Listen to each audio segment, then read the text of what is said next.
What if the store that made your childhood magical was never actually saved, it was just kept alive long enough to suffer? Most people think Toys R Us died because of Amazon. Because kids stopped playing with toys. Because the internet killed retail. And sure, those things hurt. But they are not what killed Toys R Us. Not really. The truth is darker than that. The truth is that Toys R Us was handed a death sentence years before anyone realized it, signed by people who never once set foot in one of those stores, people who never heard a child gasp when the automatic doors slid open and the smell of plastic and possibility hit them for the first time. People who only saw one thing when they looked at that giant giraffe logo. Dollar signs. This is the story of how one of the most beloved retail empires in American history was quietly hollowed out from the inside, how the people in charge chose short-term profit over long-term survival, and how thousands of workers and millions of loyal customers paid the price for decisions they never even knew were being made. Let's go back to the beginning. Because to understand how Toys R Us died, you have to understand what it once was. It started in 1948. A man named Charles Lazarus opened a baby furniture store in Washington, D.C. He had a simple idea. Parents always need things for their kids. So he started adding toys. And then more toys. And then one day he realized the toys were outselling everything else. So he leaned into it. He built something the world had never seen before.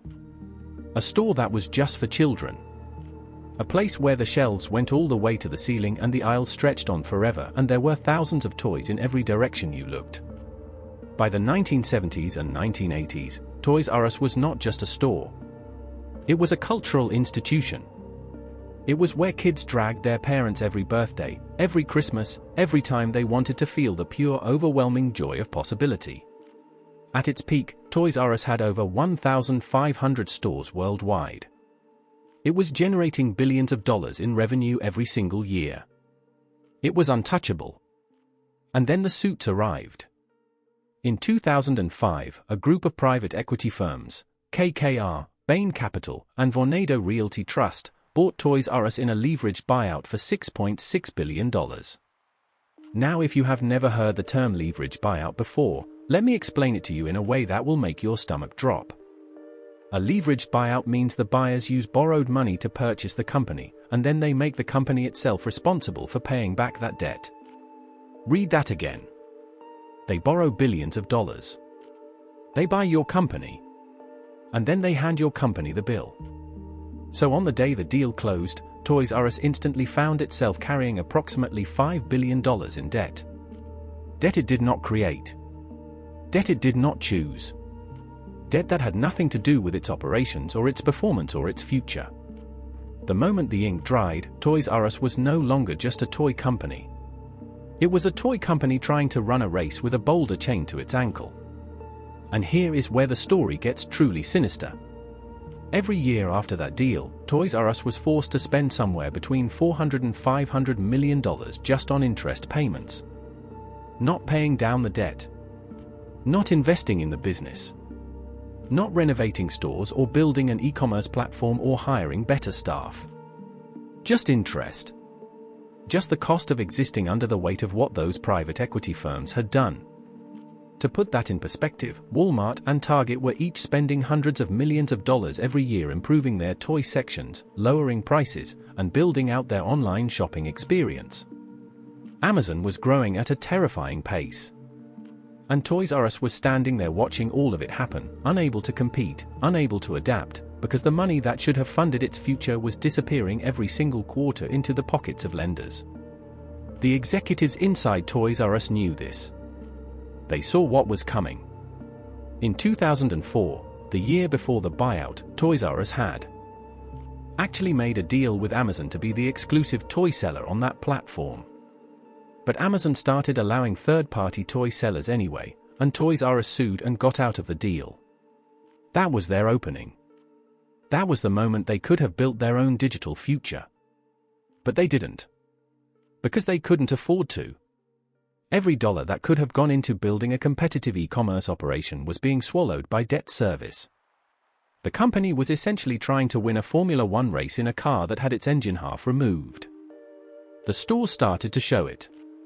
If you walked into a Toys R Us in 2010, 2012, 2014, you could feel something was wrong even if you couldn't name it.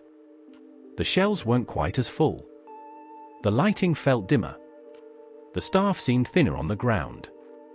Little things that individually meant nothing but together told a story. The magic was leaking out. And the people making the decisions at the top weren't patching the holes.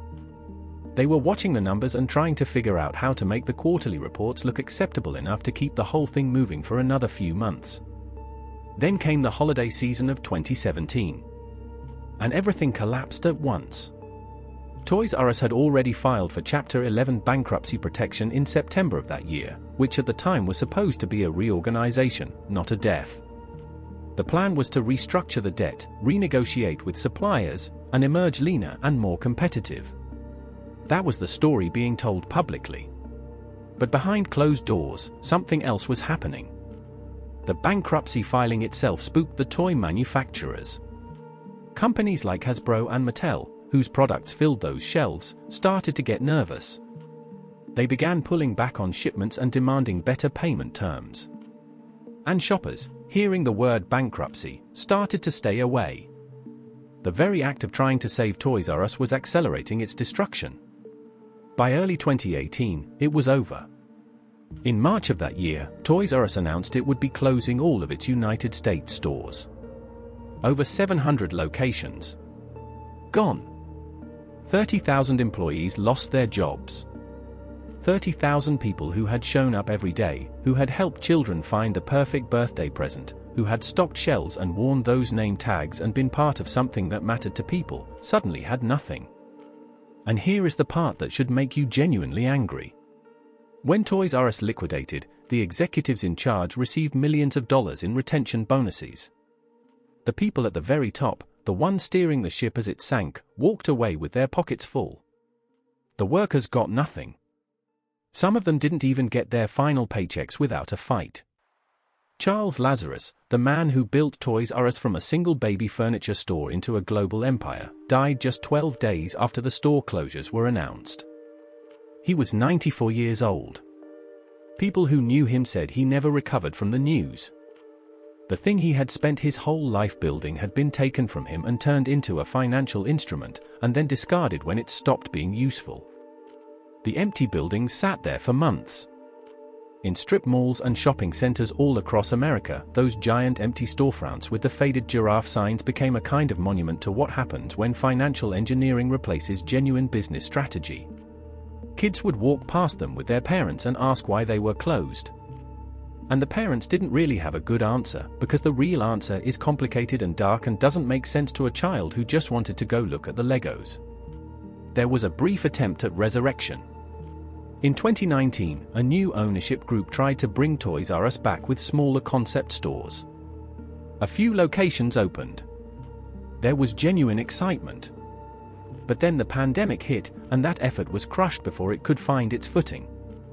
As of now, there are a handful of Toys R Us shop-in-shop experiences inside certain Macy's department stores. A ghost of a ghost. The lesson that the Toys R Us story teaches us is not really about toys or retail or even Amazon. It is about what happens when the people making decisions about a company have no actual stake in whether that company survives. The private equity firms that engineered that 2005 buyout were not interested in Toys R Us as a business. They were interested in it as an asset. There is a difference. An asset can be bought, leveraged, milked for cash flow, and sold. A business is something you build and protect and grow because you believe in what it does. Toys R Us needed believers. It got financial engineers. And the results were exactly what you would expect. Thousands of families grew up walking through those aisles. Thousands of workers built careers there. And all of it was quietly dismantled, not by competition, not by changing consumer habits, not even by Amazon, but by a financial structure designed from its very first day to extract value rather than create it. That is the real story. That is what nobody talks about when they name Amazon as the villain. The villain was in the boardroom. The villain was wearing a suit and carrying a spreadsheet. And the villain walked away richer than when it started. The next time a beloved company you grew up with suddenly disappears, do not just ask what killed it. Ask who benefited from its death. Because sometimes the most dangerous thing that can happen to a great business is not a competitor. It is the wrong owner. If you want the full story and more dark business secrets, find us on YouTube at Corporate Crypt. The link is in the description. Subscribe so you never miss a story. And if you want to create content like this yourself, check out the AI tools in the description below.